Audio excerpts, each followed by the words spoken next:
In the past 6.5 years that I've been testing TVs at Bench House, I must admit that the picture quality buyers receive across all price ranges has noticeably improved.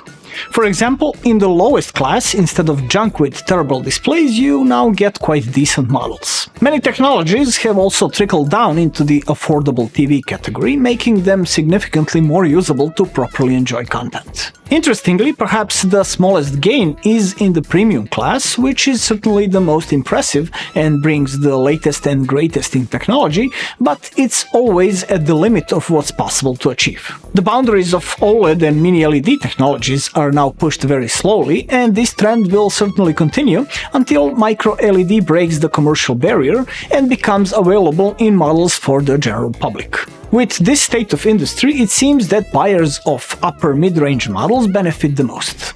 In terms of technology, capabilities, and even display quality, they've come very close to premium models, so much so that for most users it doesn't make sense to spend often multiple times more money. We're not saying that the difference doesn't exist, but it's becoming smaller and realistically questionable whether it's worth the significant price difference. One of the series of TVs that best illustrates this is certainly the Hisense U8, which for generations has aimed to provide display quality close to the premium class, but for significantly less money. Sometimes they've succeeded, as with the famous U8QF and last year's U8KQ, sometimes not so much, but overall this series has brought very interesting models and has been a good indicator of the industry's progress.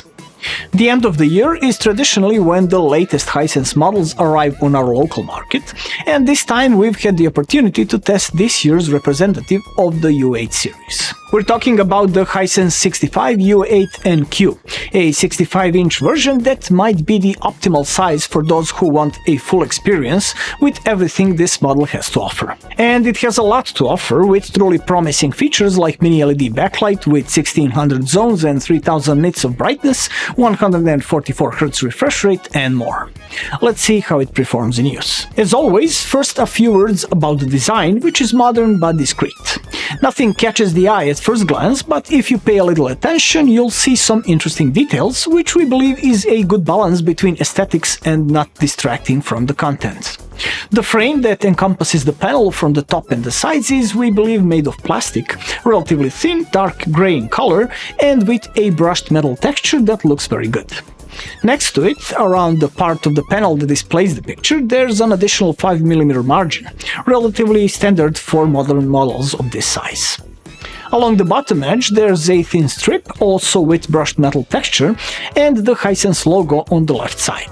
Below it, in a space slightly receded relative to the strip, is a system of sensors, microphones for voice control, and indicator LEDs in the middle. To its left and right, extending fully to the TV's edge, are openings for forward-facing speakers, which we'll discuss later. These are hidden behind a metal mesh and bordered at the bottom by a metallic polished line. Continuing the mesh theme, the stands mount visible between the base and the bottom of the screen is designed with mesh cutouts, giving a visually interesting effect, especially if you have some ambient backlight for your wall. It seems the stand can also be connected so that the panel is lower just above the base, allowing you to choose the variant that suits you or fits your environment better. The stand's base is made of cast metal, very heavy and robust, but relatively compact for this screen size, requiring little surface space, allowing the TV to be placed even on narrow shelves. Of course, there's also the option for VESA 600x400 wall mounting. The TV's side profile is relatively compact for a mini-LED, both the part occupied by the panel and the part housing the electronics and speakers, which is slightly recessed and practically integrated into the whole, giving the back a tidy appearance. Around it, along the TV's outer edge on the back and the sides, there's a metal frame that provides necessary rigidity to the TV and panel, over which the aforementioned strip is placed. Most of the back has a horizontal stripe texture, but in the upper part, spanning the entire width, the second part of the sound system stands out, consisting of two speakers on the sides and a dual subwoofer in the middle. In the lower half of the back, on the left side, when viewed from the front, there are two sections with connectors we're already accustomed to on Hisense models. In the smaller section, oriented backward, there's only a LAN port, optical audio output, and one USB port for connecting flash drives. In the larger one, oriented sideways for easier access, you'll find a 3.5mm headphone jack, a 3.5mm composite audio-video input via a adapter, antenna and satellite connectors, a service port, a USB port with 1A power for external drives, a CI Plus slot, and 4 HDMI connectors. The specifications state that all 4 HDMI ports are version 2.1, but this is a technicality we've already discussed, since all ports are now certified as HDMI 2.1. In reality, the first two ports support only 4K at 60Hz, while HDMI 3 and 4 are true HDMI 2.1, supporting 4K at 144Hz refresh rate, variable refresh rate, auto low latency mode, and eARC in the case of HDMI 3. So, if you pay attention to where you connect your computer or console, you'll be able to enjoy excellent gaming capabilities. This includes official support for AMD FreeSync Premium, unofficial support for G-Sync, true HDR gaming, and a decent input lag of around 13 milliseconds in 1080p at 60Hz. In full resolution and refresh rate, which unfortunately our instrument doesn't measure, it is even lower. When you activate game mode, or it activates automatically via ALLM, you'll be able to access a specially designed game menu instead of the standard quick menu. This offers an overview of currently active parameters regarding refresh rate, HDR, etc., the ability to activate a crosshair display in the middle of the screen or zoom the mini-map in games, and the option to display the picture in 16:9 format across the entire screen, or 21:9 or 32:9 on part of the screen if you want to try your favorite games in ultra-wide format. Game mode also offers separate display modes optimized for different game genres, even specifically for the game Black Myth Wukong. Speaking of display, where the Hisense U8 series traditionally offers the most is in picture quality. The new U8NQ is no exception. We'd even say that the recipe that provided the most in the U8 series has been further improved this time. First, there's a VA panel with extremely high static contrast paired with a mini LED backlight system with local dimming of up to 1600 zones in the case of the 65-inch size. This combination provides an exceptional black level and impressive dynamic range, with sufficiently fine local dimming control that we can say blooming won't bother you in practice, even if you're picky. However, keep in mind that the 55-inch model has significantly fewer zones, reportedly around 672, so we'd say that 65-inch is a much better choice for display quality. The maximum brightness is rated at an impressive 3000 nits, and the TV actually achieves even more.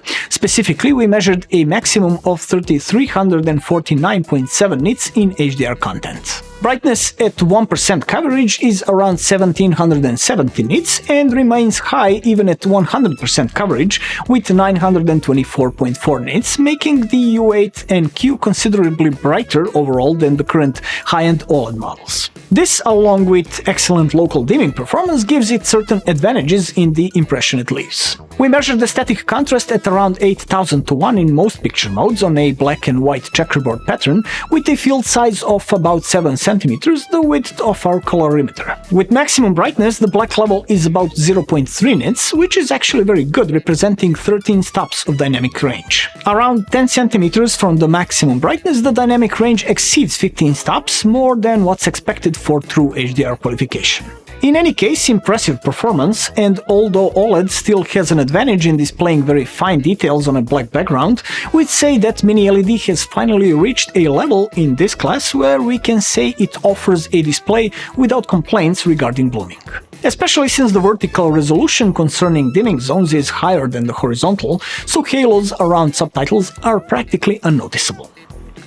Another advantage of a very good Mini LED implementation is excellent uniformity. The only thing not quite at the highest level is the viewing angle, which is typical for VA panels and implies a slight loss of brightness, contrast and saturation when viewing the TV from angles greater than 45 degrees.